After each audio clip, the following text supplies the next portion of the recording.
Faut parler très fort.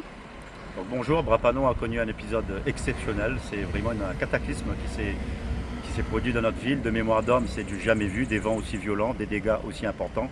Donc je voulais vous dire que nous sommes mobilisés, Brapano, ses agents communaux, nos élus, sur le terrain depuis le passage de ce cyclone pour accompagner notre population. Nous avons un centre d'hébergement qui fonctionne, qui est ouvert et qui accueille des personnes actuellement. Nos services sont en train de faire le tour et viennent terminer un tour complet des personnes isolées, autant que possible que le chemin était accessible.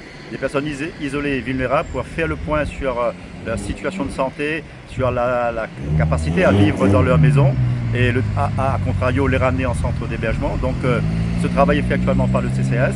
Notre service environnement, dès hier, à la levée de l'alerte violette, a commencé à accompagner l'ouverture des chemins, notamment pour les secours, pour les pompiers, pour permettre d'accéder sur des sites, sur des maisons qui comprenaient des personnes qui étaient en difficulté.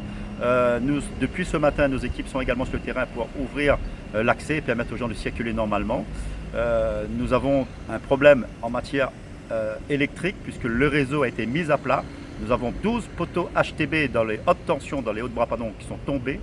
Donc, et le réseau basse tension, comme certainement vous avez dû vous rendre compte, est également à terre. Donc il faudra faire preuve de patience, EDF que j'ai eu tout à l'heure, mais également de prudence, car EDF peut le relancer de l'énergie électrique pour faire des tests, et donc surtout ne pas toucher les fils qui traînent par terre, c'est très important.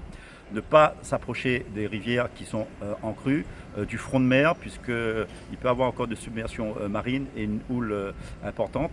Vous dire également que nous sommes sur la rénovation de nos différents sites. En fait, ils sont totalement inaccessibles. Je pense par exemple au Berge de Rêve du Mans, il ne faut vraiment pas y aller. L'accès est interdit et c'est extrêmement dangereux. Certains bâtiments sont également hors d'usage. Nous avons des maisons dont les toits ont disparu, soit totalement, soit partiellement. Nous sommes dans des situations d'urgence dans certaines maisons puisque les familles sont en situation d'absence de soins ou de besoin d'énergie pour les appareils de respiration par exemple. Donc nous sommes en train de surveiller tout cela avec les pompiers, avec les forces de l'ordre. Donc je voulais vous dire que nous faisons notre maximum pour que tout se passe bien, mais nous avons connu un épisode qui est de mémoire d'homme du jamais vu.